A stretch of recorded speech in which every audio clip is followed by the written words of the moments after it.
Why is it that so many adults, intelligent, responsible, accomplished adults, are walking around with the emotional development of someone half their age?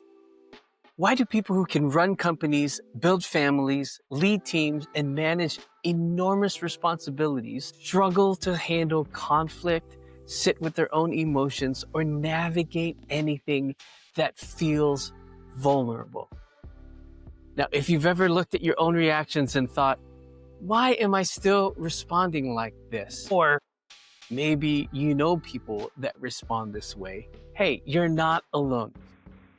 Today, we're going to break down the real reason so many adults feel emotionally underdeveloped, and more importantly, what you can actually do about it. Welcome to the channel. My name is Dr. Lem Usita, and I'm an identity coach. I help adults understand the deeper forces shaping their identity, their relationships, and their emotional patterns. And if you're on a journey toward clarity, grounded confidence, and deeper emotional maturity, please subscribe. Every week, we explore the inner architecture of identity, why we are the way we are, and how we grow beyond where we've been.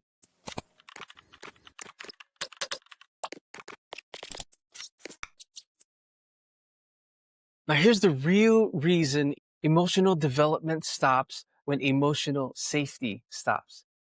Now, it's easy to assume that everyone matures emotionally just because they age chronologically, but emotional development does not follow the same timeline as physical development. Your emotional development stops at the age you stop feeling emotionally safe. And so if you stop feeling emotionally safe at 12, that's when your emotional development stops. Your body grows and your career grows, but your emotional capacity only grows in environments where emotions are allowed. So let's unpack the three most common reasons emotional development never fully forms in childhood and therefore stalls in adulthood. Number one, emotions were not modeled. Children learn emotional regulation not by instruction, not in a classroom setting, but by observation. It's their main mode of learning when they're young. If the adults around you either suppressed their emotions or exploded without warning, numbed emotions through distraction and never apologized, avoided difficult conversations, then your brain never received a healthy model for what to do with emotional energy. So, and as an adult, you likely shut down when overwhelmed, or you struggle to articulate feelings. Maybe you avoid difficult conversations. Maybe you intellectualize instead of express. That one is personal for me. Maybe you become more self-reliant emotionally. Now, this isn't immaturity. It's unmodeled development. You can't deploy emotional skills that no one's ever taught you. You can't deploy emotional skills that you've never learned. Number two, emotions were punished or shamed. Many adults grew up in systems, family systems, cultural, religious systems, where emotions were treated as weakness or disrespect. Can any of you relate to this? Crying meant you were dramatic. Anger meant you were rebellious. Fear meant you were being silly. Sadness meant you were being needy. And so what you learned was my emotions are dangerous. And when that belief forms early, adults will do one of these things. They either suppress emotion until it leaks out sideways. They might become hyper controlled. They might detach from vulnerability, or they might perform instead of embody. Emotional punishment creates adults who are functional but emotionally unavailable, even to themselves. Can you name somebody that's like this? Number three, emotions became a survival tool instead of a developmental tool. In some environments, children become the emotional managers for the adults, their parents. If you grew up having to anticipate other people's moods, de-escalate conflict, calm a parent, reassure an unstable adult, or take responsibility for the emotional climate, then your emotional bandwidth was spent on survival, not development. As an adult, this looks like either overfunctioning in relationships, It may look like being hyper aware of others' emotional states, maybe struggling to identify your own needs, taking responsibility for things that aren't yours, having difficulty receiving care. When you spent your childhood managing other people's emotions, especially adults, you learn everyone else better than you learn yourself. Now, here are the consequences in adulthood. When emotional development is interrupted during childhood, adulthood becomes a series of mismatched expectations. Here's what you might see. Number one, you might see an adult overact to small triggers. Your reaction isn't about the moment, it's about the age you became emotionally stuck. So you revert back to that age. Number two, difficulty naming what you're feeling. You know something is wrong, but you can't articulate the inner experience. It's like you don't have enough emotion words for it. Number three, avoidance of vulnerability. Not because you don't want connection, but because naked emotion feels unsafe. Number four, over intellectualizing everything.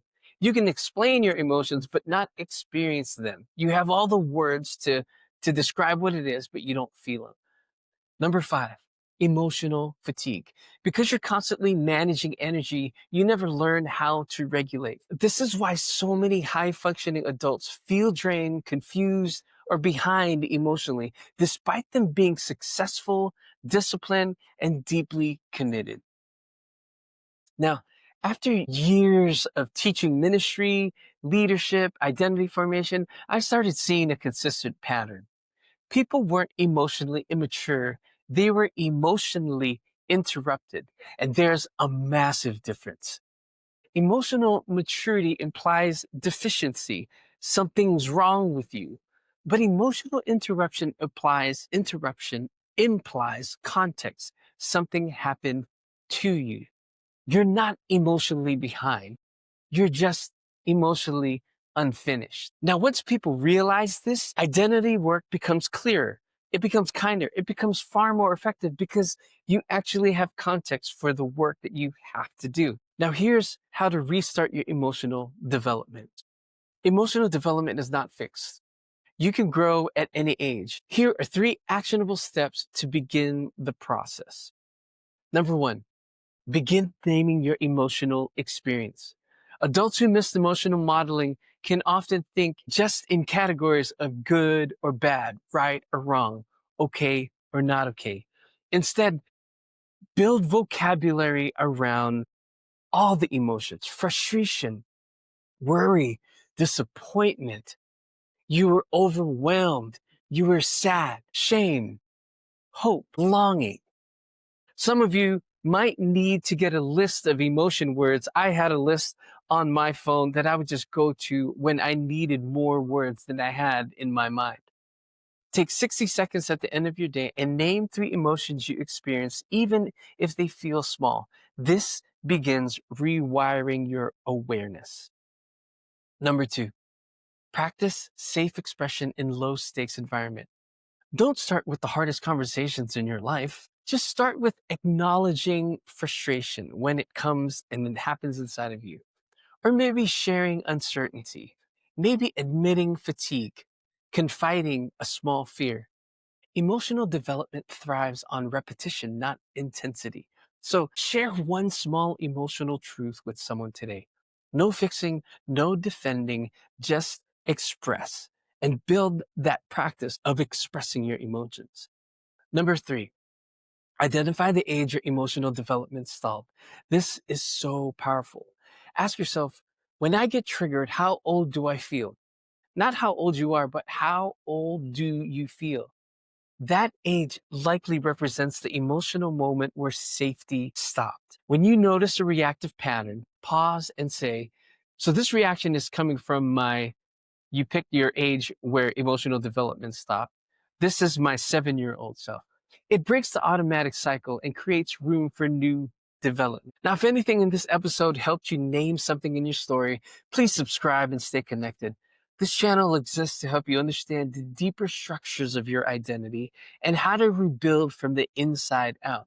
And before you go, do this practice today. Name three emotions you felt. Your emotional development doesn't need permission, it needs attention. Again, thanks for watching. I'll see you in the next one. And as always, don't forget, be unique but belong.